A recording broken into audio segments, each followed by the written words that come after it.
Vamos a estudiar juntos la palabra de Dios y le suplico, si aún tiene su teléfono con volumen, por favor, si lo pudiera poner en modo vibración o apagarlo durante estos minutos para que prestemos el respeto que nuestro Señor merece al estar estudiando su palabra. Cada creyente está llamado a pertenecer a una iglesia local. Cada cristiano está llamado a pertenecer a una iglesia local. A un cuerpo donde Cristo es la cabeza, a un edificio cuya piedra angular es Jesús, a una familia espiritual. El cristiano no debe vivir separado de la iglesia local. En la iglesia somos edificados, somos consolados, somos animados, pero también en la iglesia ejercemos paciencia. Yo tengo que ser paciente con los demás y los demás tienen que ser pacientes conmigo. En la iglesia es donde ponemos en práctica lo que conocemos de la palabra de Dios. En la iglesia nos estimulamos al amor y a las buenas obras. Es por eso que un cristiano no puede estar sin una iglesia local. Ese no es el plan de Dios. Cada hijo suyo debe de pertenecer a una iglesia. Y en la iglesia es donde tenemos el privilegio de participar en la misión de Dios, cada uno de nosotros. Con el mensaje de hoy cerraremos una serie de mensajes que estuvimos desarrollando, una serie de estudios que estuvimos desarrollando antes y posterior a nuestra celebración global. Con este mensaje cerraremos esta serie de enseñanzas que tenía como propósito, ¿verdad?, que recordáramos cuál es nuestra misión como iglesia, cuál es mi misión como cristiano, cuál es mi deber principal como hijo de Dios, pero también como iglesia. ¿Cuál es la función de la iglesia? ¿Por qué Cristo estableció esta figura que antes era un misterio, dice Pablo, pero que ahora ha sido revelado? Y es un misterio, era un misterio porque cómo iban a convivir judíos y gentiles, cómo iban a estar juntos. Y la iglesia es un misterio, hermanos, ¿verdad? Es un milagro. O sea, mire a los demás a su alrededor. ¿Cómo es que podemos ser una sola familia siendo tan distintos? Pero el Señor nos ha hecho unos solos en Cristo. Eso es la iglesia. El texto que estaremos utilizando hoy, en primer lugar, usaré dos porciones de las Escrituras, pero el primero es muy conocido. Hechos capítulo 1, versículos 8 al 11, de lo cual se estuvo predicando mucho durante los meses previos. Hechos, y voy a pedirles que lo busquen y lo dejen allí permanentemente abierto, porque estaremos utilizando este pasaje y luego les doy la otra porción que estudiaremos. Hechos 1, versículos 8 al 11, dice así la palabra de Dios. Pero recibiréis poder cuando haya venido sobre vosotros el Espíritu Santo, y me seréis testigos en Jerusalén, en toda Judea, en Samaria y hasta lo último de la tierra. Y habiendo dicho estas cosas, viéndolo ellos, fue alzado y le recibió una nube que le ocultó de sus ojos. Y estando ellos con los ojos puestos en el cielo, en tanto que él se iba, he aquí se pusieron junto a ellos dos varones con vestiduras blancas, los cuales también les dijeron: varones galileos, ¿por qué estáis mirando al cielo? Y sobre esta pregunta estaremos estudiando y meditando. ¿Por qué estáis mirando al cielo? Este mismo Jesús que ha sido tomado de vosotros al cielo, así vendrá como le habéis visto ir al cielo. Y en la segunda porción que estudiaremos fue parte de la lectura, Juan capítulo 4, versículos 35. También inicia con una pregunta. Juan capítulo 4, versículo 35. ¿No decís vosotros, aún faltan 4 meses para que llegue la siega? He aquí os digo, alzad vuestros ojos y mirad los campos, porque ya están blancos para la siega. Hay un dicho que dice, ni tanto que queme al santo, ni tanto que no lo alumbre. No. Los ángeles dijeron, dejen de mirar al cielo. ¿Qué hacen aquí? Jesús ya se fue. Y este mismo Jesús que se fue es el que va a regresar. Y hermano, eso es lo que creemos y proclamamos como iglesia, que el Señor regresará por su iglesia y tomará a los suyos. Estos varones que yo creo que eran ángeles, le dicen, ¿qué hacen mirando al cielo? Pero Jesús les había dicho, levanten la mirada. Dejen de verse a ustedes mismos, levanten la mirada. Es interesante, ¿no? Los ángeles dicen, no mires tanto arriba. Y el Señor dice, no mires tanto abajo. Pon la mirada justo en el medio. Mira lo que Dios ve. Es lo que está diciendo el Señor. El título del mensaje de esta tarde es, mira los campos, ya están blancos para la siega. Cuando el Señor ascendió, los discípulos se quedaron con la mirada fija en las nubes. Permanente, es lo que significa en el original. Una mirada permanente, prolongada. Y estos ángeles dijeron, ¡Ey, ya! Deja de mirar al cielo. ¿Por qué? Porque Dios les dio a ustedes, el Señor Jesús les dio a ustedes una promesa y les dio una misión. Recuérdenla. Para ellos era promesa en ese momento. El Señor les había dicho, y recibiréis poder cuando venga sobre vosotros el Espíritu Santo. Para nosotros ya es una realidad esa promesa, que lo fue para ellos unos días después. Pero ellos les dijeron, ya les dieron una promesa, pero también les dieron una misión. Y me seréis testigos en Jerusalén, en Judea, en toda Judea, en Samaria y hasta lo último de la tierra. Pero ¿qué hacen mirando al cielo? ¿Qué hacen aquí?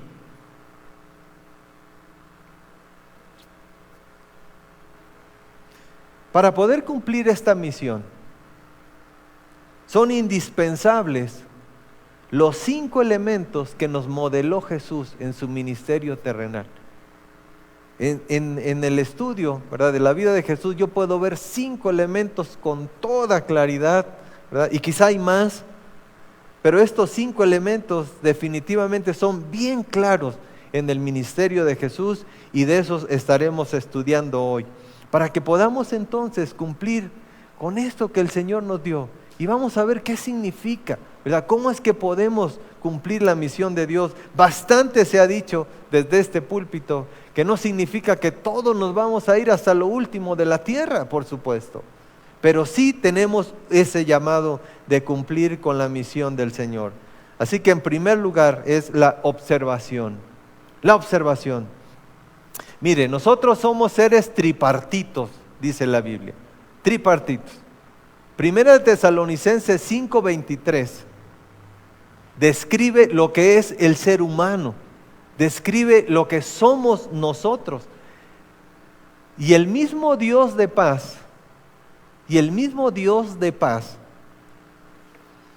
os santifique por completo a usted, por completo. Y luego, como si fuera redundante, como si el Señor quisiera dejar muy claro lo que significa completo, dice, y todo vuestro ser, otra vez, completos y todo vuestro ser. Y luego va a describir lo que es nuestro ser, lo que nosotros somos. Dice, vuestro espíritu, alma y cuerpo sean guardados irreprensibles para la venida del Señor. Eso es lo que es una persona. Es un espíritu, es un alma y tiene un cuerpo que se mueve. Hermano, usted no es lo que nosotros vemos. Usted es su espíritu. Usted es su alma. El cuerpo es el estuche que nos dieron a cada uno, ¿no? Y por supuesto también el Señor dice que tenemos que cuidar ese estuche que nos dieron, ¿no? Es nuestra responsabilidad porque es templo del Espíritu Santo. Pero cuando habla de observación, ¿verdad? En Juan 4:35, cuando el Señor dice, miren los campos están blancos para la siega, ¿verdad? No está hablando de esta visión terrenal, está hablando de la visión del alma. Y nos vamos a dar cuenta en el desarrollo del mensaje por qué el Señor dijo esto. Es muy importante. Alzad vuestros ojos y mirad los campos, porque ya están blancos para la siega. Los campos son las personas con las que tú tienes contacto todos los días. Esos son los campos. Dice el Señor, pero tienes que verlas con el alma. Es este tipo de observación el que conmueve al espíritu. No puedes conmoverte si no ves con el alma a las personas. Solamente vas a ver objetos, solamente vas a ver a un cliente, vas a ver a un paciente, vas a ver a un proveedor, vas a ver, etcétera. Así los vas a ver. Pero el Señor está diciendo, mira a las personas, observa a las personas, pero con tu alma. Y solo basta ver nuestra sociedad, hermanos. Es como una bola de nieve que desciende a gran velocidad hacia la decadencia. Cada vez más tragedia. Nuestra sociedad está rota y está condenada a la desgracia. Homosexualismo, drogadicción, divorcios, idolatría. Y la idolatría en todas sus formas. El pastor Mario, en el mensaje del 15 de octubre, que tituló Al Señor serviremos y a su voz obedeceremos, él dijo una frase que la anoté ahí en mi libreta. Él dijo, el ser humano es adorador por naturaleza. Hablando de Romanos 1. Es adorador por naturaleza. Y los seres humanos así están. Ese es el mundo. El ser humano adora el dinero, adora su trabajo. Hay personas que adoran a sus hijos, ¿verdad? Los idolatran de tal manera. O se idolatran a sí mismos. La idolatría tiene diferentes formas, no solamente la idolatría burda, ¿verdad? De adorar una imagen, una escultura, algo. Hay diferentes formas de idolatría y esa es nuestra sociedad. Así está. Y el Señor dice, obsérvalas de esta manera. Y todo eso, hermanos, solamente es un reflejo de una necesidad en el corazón de los hombres. Por eso buscan llenar ese vacío, pero ese vacío solo lo llena Cristo. Por eso hay personas sumidas en una dependencia. Por eso hay varones que dejan a sus esposas y van con una persona más joven. Y luego se dan cuenta que eso no era lo que buscaban, lo que da satisfacción. Pero ya hicieron daño, ya destruyeron una familia, y etcétera. Y así podría mencionar cómo está nuestra sociedad. Pero solamente Cristo puede llenar ese vacío. Pero el Señor dice, observa a las personas así, observa de esta manera, observa con tu alma. Y este tipo de observación es el que conduce a la compasión. Este es otro elemento que vemos en la vida de Jesús, compasión, definitivamente. Mateo 9:36 dice, y al ver las multitudes, tuvo compasión de ellas, porque estaban desamparadas como ovejas que no tienen pastor. Esta palabra compasión es bien interesante. En el original, en el griego, es esplesnizomai, que significa conmoverse en el alma. Es algo que te remueve adentro cuando tú ves una persona y te das cuenta que él no tiene a Cristo. Esta palabra aparece también en Juan 13:21. Habiendo dicho Jesús esto, se conmovió en el espíritu y declarando dijo, uno de ustedes me va a entregar. Esa es la sensación, eso es conmoverse. Cristo estaba con los 12 y él sabía que uno de ellos le iba a entregar. Y esa fue esa sensación en su alma de saber que uno de los que había estado con él le iba a entregar, lo iba a traicionar. Significa turbarse, agitarse.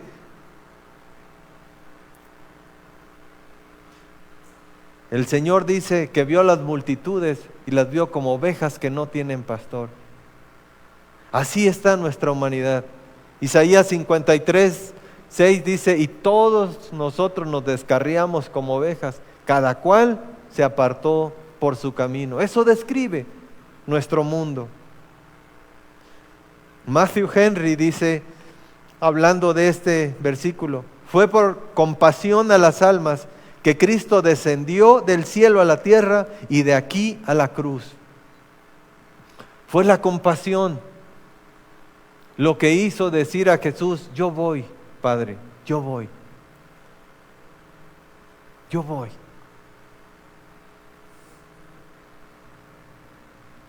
Los ganadores de almas son personas que se conmueven al ver las multitudes. Si usted conoce a un evangelista, se va a dar cuenta, ¿verdad? Él ve a las personas de esta manera. Pero ese llamado es para cada uno de nosotros. Hay personas que tienen ese don, ¿verdad? Y es una carga que no los puede dejar. Ellos ven una persona y de inmediato, ¿verdad?, ellos le comparten el evangelio. Pero eso es lo que deberíamos tener cada uno de nosotros: compasión. Compasión es la esencia, por cierto, de nuestra declaración de propósito, que está allá atrás pegada. ¿Alguien se sabe de memoria nuestra declaración de propósito? Lo pregunté en el primer servicio. Eso es lo que decimos creer como iglesia. Pero vamos a leerlo juntos. Sí, se ve. Leámoslo juntos. ¿Qué dice?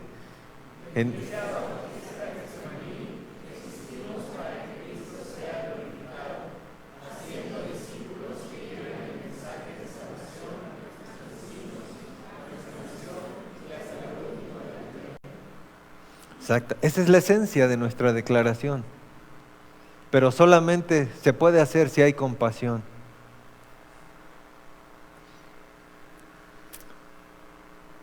Y la compasión siempre te va a llevar a la oración. Ese es el tercer elemento que vemos en la vida de Jesús y en su ministerio. No puedes sentir compasión y quedarte ahí. La compasión siempre te va a llevar a la oración. Jesús no solo se conmovió, también oró. La intercesión es fundamental en el proceso de salvación de una persona. Mateo 9, 37 y 38 dice: entonces dijo a sus discípulos: a la verdad la mies es mucha, mas los obreros pocos. Rogad pues al Señor de la mies que envíe obreros a su mies. Jesús nos dio ejemplo de oración. Él tomaba tiempo de oración con su Padre. Antes de elegir a los 12 apóstoles, Él pasó toda la noche orando, porque estos 12 eran clave para la proclamación del Evangelio. Es por estos 12 hermanos que nosotros estamos aquí. Qué importante era eso. Así que Él tomó tiempo, rogó al Padre por estos 12 que iban a proclamar este mensaje de salvación.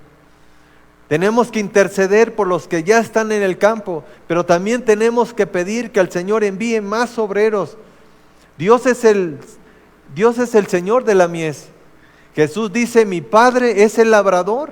O sea, Él es el Señor de la mies. Por tanto, Dios es el que nombra, el que llama y el que capacita al obrero recolector. La idea de la frase rogad al Señor de la mies es que cuando el Señor llame a una persona, Él diga: Señor, heme aquí, envíame a mí. Y si usted ora, hermanos, si nosotros oramos, también tenemos que estar dispuestos a decir: Señor, aquí estoy. Ahora, el asunto es, ¿por qué dice el Señor rueguen a Dios? Rogar es implorar, es ser importuno, es estar ahí una y otra vez, como la viuda que iba una y otra vez hasta que me escuchen. ¿Por qué el Señor dice que le tenemos que rogar a Dios? ¿Es que acaso Dios no quiere enviar obreros?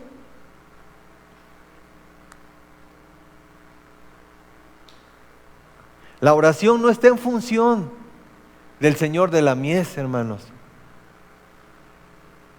Tenemos que rogar. No es que el Señor no quiera enviar, es que los llamados no quieren ir. La oración va en función de decir: Señor, aquel que tú llamaste un día, inquieta su corazón. No lo dejes en paz. Y de aquí va para nosotros, hermanos. Si alguna vez, joven, queridos adultos, si alguna vez tú dijiste, Señor, aquí estoy, a donde tú quieras, y se quedó ahí, eso es lo que está diciendo el Señor, no dejes de orar. Alguien dijo, en nuestros tiempos el atalaya está distraído, ya no da voces, ya no dice, ahí viene la muerte. Ve a los que están siendo llevados a la muerte y no dice nada. El atalaya está distraído y el misionero retraído. Se quedó en casa. Se distrajo. Tenía un llamado específico del Señor. Pero las aflicciones de la vida, los quehaceres del día a día, fueron dejando ese llamado en segundo plano. Por eso el Señor dice, ruega, ruega. Yo tengo misioneros en las sillas. Ruega que se levanten.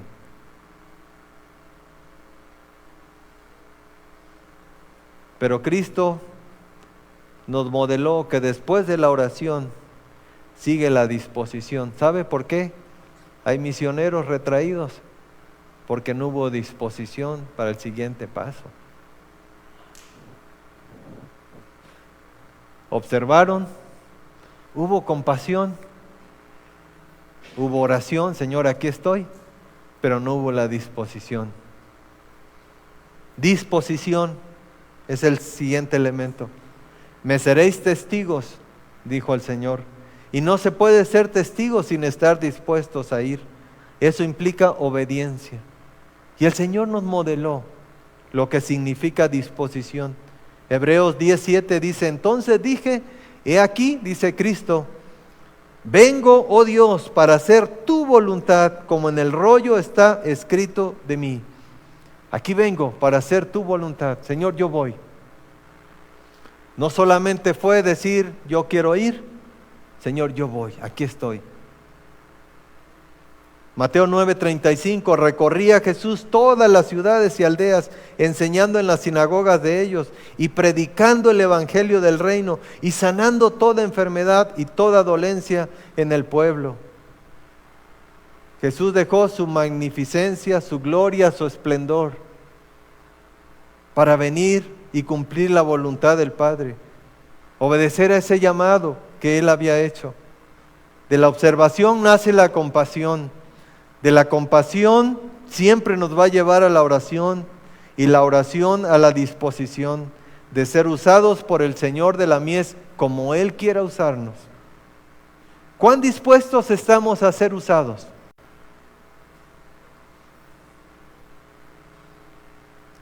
¿Sabe que eso se puede medir? No es algo así como una idea que se queda en el aire, eso se puede medir. Y usted puede medir cuán dispuesto está a ser usado. Hay dos maneras de medirlo. ¿Sabe que esa es una buena pregunta? ¿Cuán dispuesto estoy? Y yo he dicho que quiero ser usado por el Señor. ¿Le ha dicho usted alguna vez al Señor, Señor, aquí estoy, úsame? ¿Sabe cómo podemos saber si estamos dispuestos? Hay dos indicativos que son muy claros.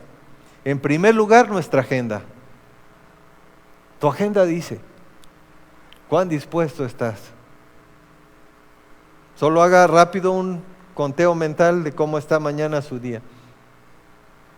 ¿Cuánto de su día mañana? De las horas que tiene el día, de que usted tiene disponible para sus actividades, ¿cuántas horas, cuánto tiempo está ahí para cumplir con la misión de Dios? Hay un recorrido del martes y del miércoles. ¿Cómo está su agenda? Y el otro, definitivamente, es nuestra administración. Y siendo más específico, nuestros egresos. ¿Cómo administramos lo que el Señor nos da? ¿Sabe que sus egresos, nuestros egresos reflejan ¿Cuán dispuestos estamos a ser usados por el Señor? Recuerde esto que siempre les he dicho, hermanos. Servir es sufrir. No se puede servir si no estás dispuesto a sufrir. Jesús dijo, porque yo no he venido a ser servido, sino a servir. Y servir significaba sufrir para Él. Es incómodo sufrir. No puedes servir en la comodidad. Y siempre he dicho esto, hermano, no le arrojes las migajas de tu tiempo al Señor. No se las arrojes. No es agradable.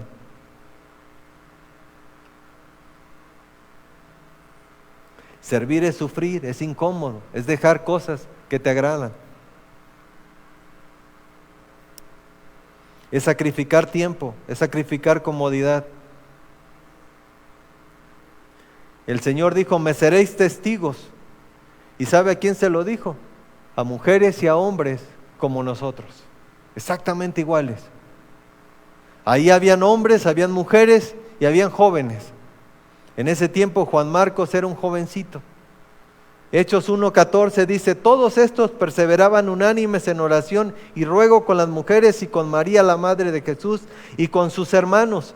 En aquellos días Pedro se levantó en medio de los hermanos y los reunidos eran como 120 en números. No eran personas que tenían la vida resuelta. Es más, voy a decirle una cosa, tenían más carencias que usted y que yo. Tenían problemas familiares, tenían incomodidades, tenían cosas que hacer, tenían obligaciones. Y a esos son los que el Señor les dijo, me seréis testigos en Jerusalén, en Judea, en Samaria y hasta lo último de la tierra. En el taller de finanzas que dimos hace unos meses, yo inicié el taller con Filipenses 4:13, que muchos se lo saben de memoria. Filipenses 4:13, todo lo puedo en Cristo que me fortalece. Y lo usamos para diferentes cosas, ¿no? De verdad que es un texto de mucho ánimo. Pero ¿sabe que el contexto de ese versículo es económico? Es netamente económico. Todo lo puedo en Cristo que me fortalece. Lo dijo Pablo cuando estaba hablando que él estaba acostumbrado, ¿verdad?, a estar en extrema pobreza y también a tener resuelto como el tema económico, ¿verdad? En medio de eso, ¿verdad?, es que está dicho esto. Todo lo puedo en Cristo que me fortalece. Hermanos, con gusto puedo decirles que veo familias en estas condiciones, con muchas carencias, pero sirviendo fielmente al Señor. No es impedimento, hermanos. Y no podemos servir hasta que todo esté bien. El Señor nos llamó tal y como estamos y Él conoce nuestra condición, pero tenemos que confiar en Él. Dejemos que Dios se manifieste en nuestro favor. Podemos servir de diferentes maneras. Hay hermanos que cada domingo se llevan algunos folletos que están atrás, ¿verdad?, y durante la semana los reparten.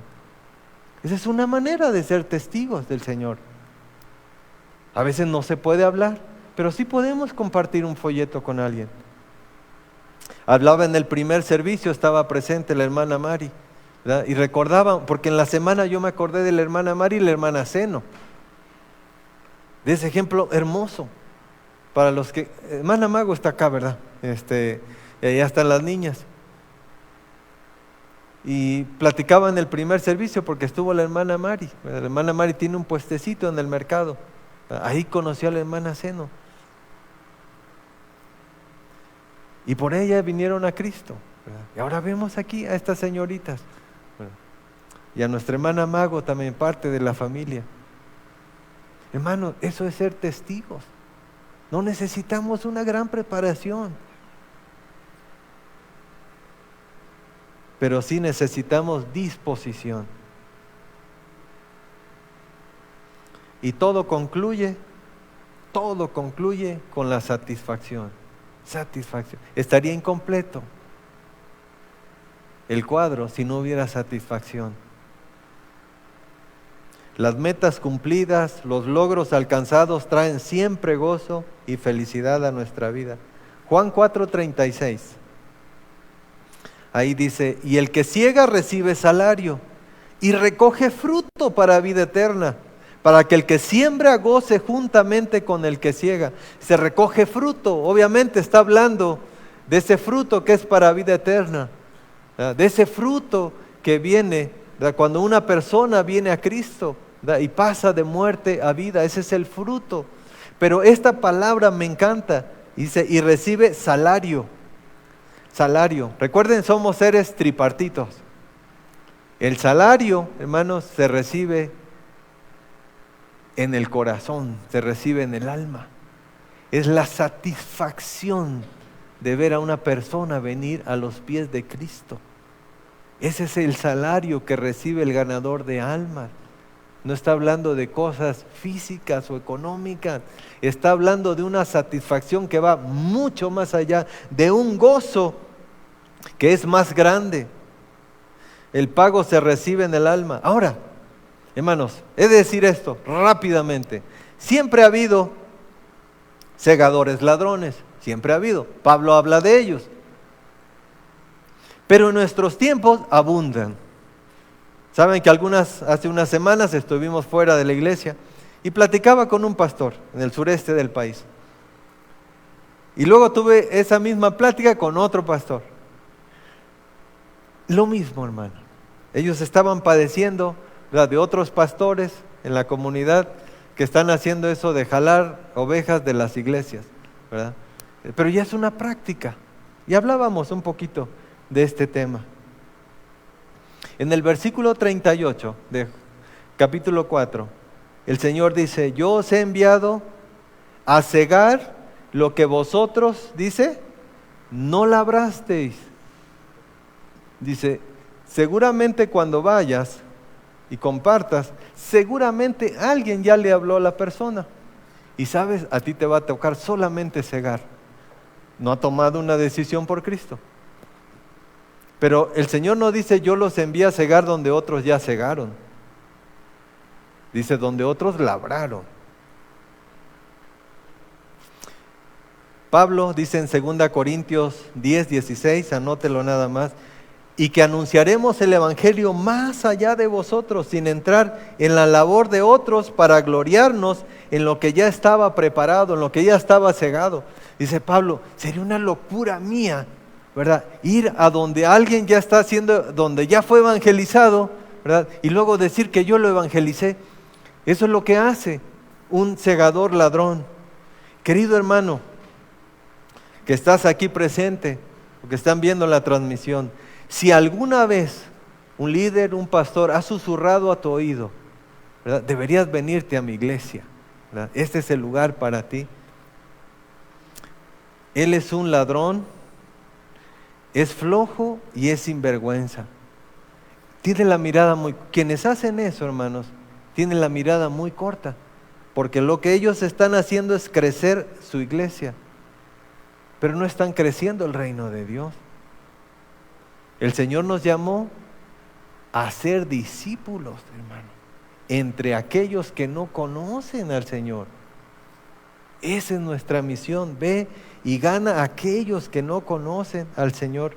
Recuerdo muy bien una plática con el pastor Yuri. Me dijo, Arturo, no entiendo cuando una iglesia se divide, o cuando un pastor, porque este era el tema, cuando un pastor se empieza a robar ovejas, porque hay pastores que se empiezan a robar ovejas de otras iglesias. Y en ese tiempo, él me dijo, somos 100 millones de mexicanos. Dice, y hay pastores que se están peleando por 300 que ya son salvos. No tiene sentido. Hay más de 90 millones que necesitan oír de Cristo. Hermanos, pero nunca podrá experimentar esa satisfacción quien roba ovejas.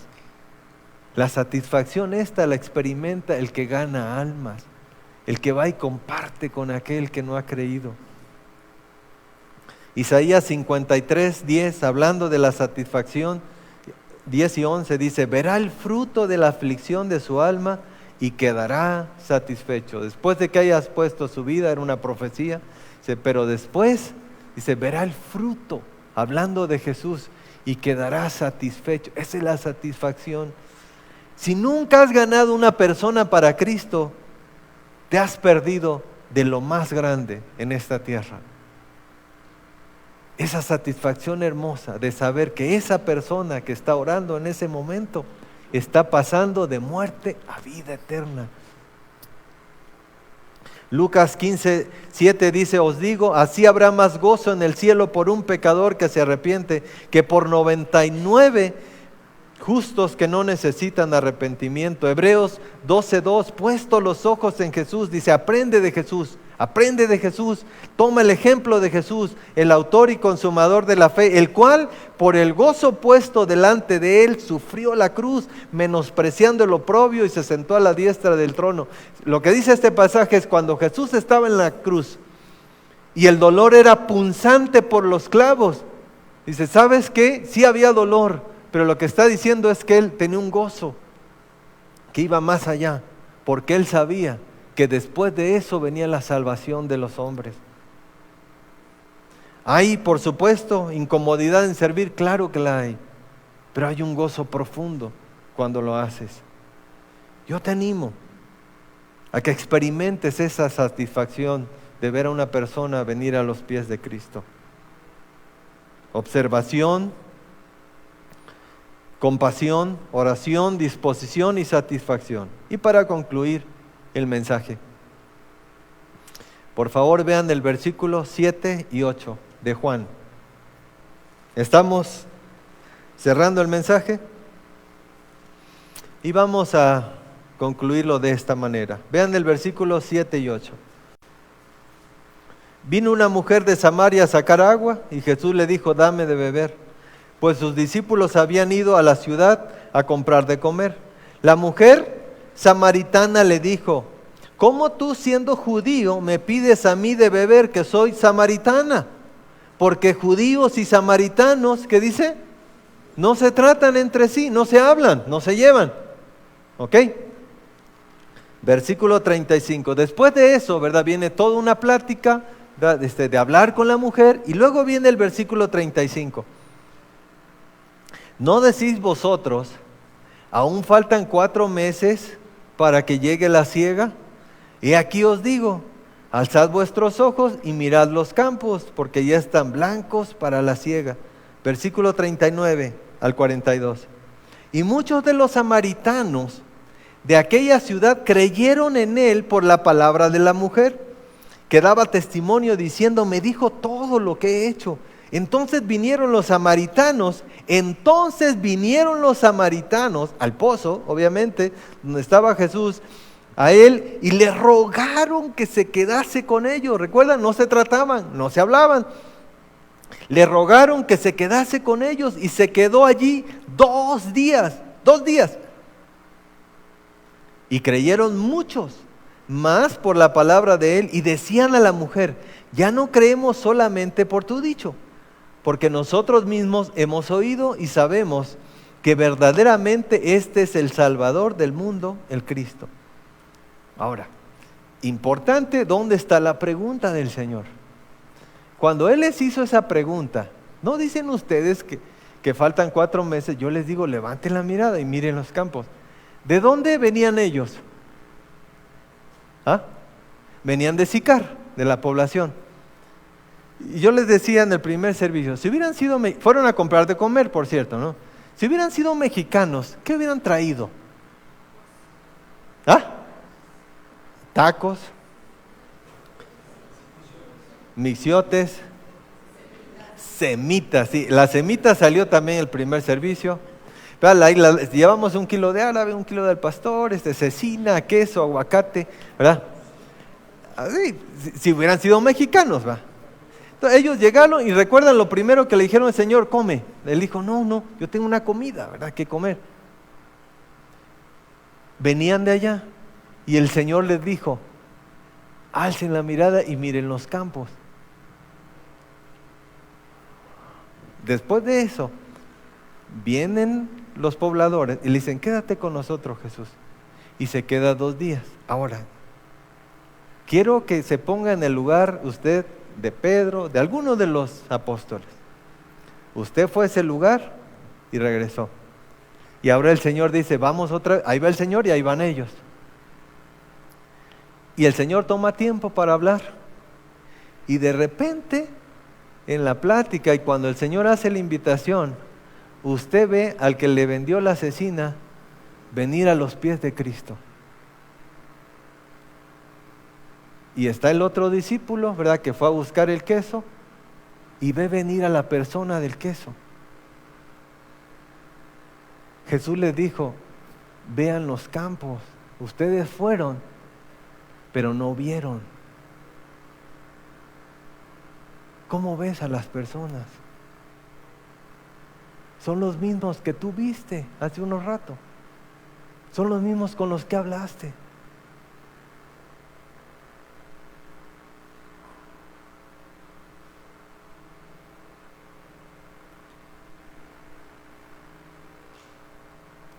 Si en 8 días, por cierto, hermanos, el próximo domingo, iniciamos una serie que se llama La Familia de Jesús y estaremos hablando ya, perfilándonos a la Navidad. Y en el primer mensaje hablaremos de José, hablando de la integridad de este hombre y de la obediencia. Y en cada uno de ellos, ¿verdad?, estaremos exponiendo el plan de salvación. Es una excelente oportunidad para invitar a alguien. Y yo les decía en el primer servicio, hermanos, ¿qué sentirías si un domingo entrara un hermano con un conocido tuyo, con un compañero de trabajo, y aquí te saludara él? ¿Qué hubo? ¿Qué hubo? Pues mira, me invitó, es mi vecino, ¿verdad? Pues yo soy cristiano, ¿verdad? Yo vengo aquí a esta iglesia. Y él recibiera a Cristo ese día. ¿Sabe? Eso es lo que experimentaron los discípulos. Esa fue una lección, hermanos, que los transformó. Y por eso podemos ver ese cambio que hubo en ellos después. El Señor le dijo, miren los campos, están blancos. Quizás su hambre, quizás sus prejuicios les impidieron ver a las personas como Jesús las veía.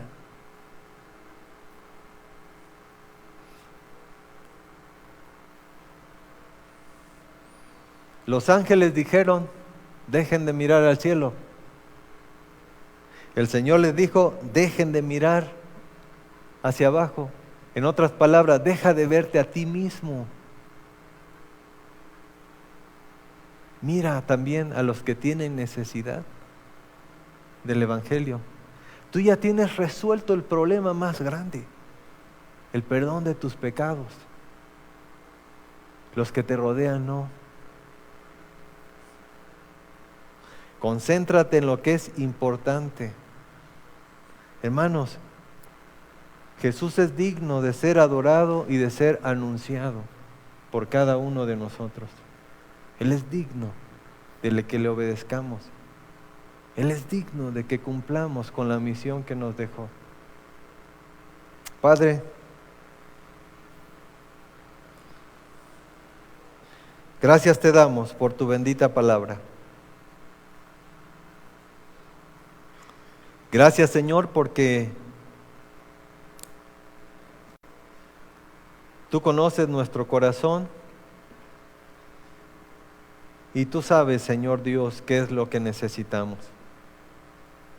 Ayúdanos, Padre, ayúdanos en medio de nuestras necesidades, en medio de nuestros conflictos, en medio, Señor, de nuestras dificultades.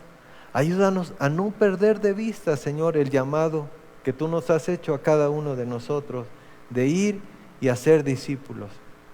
Ayúdanos, Señor, a reflejar la luz de Cristo con aquellos que nos rodean. Padre, bendice a tu iglesia, bendice, Señor Dios, a cada uno de mis hermanos, te lo suplico. En el nombre de nuestro Señor Jesucristo. Amén. Amén.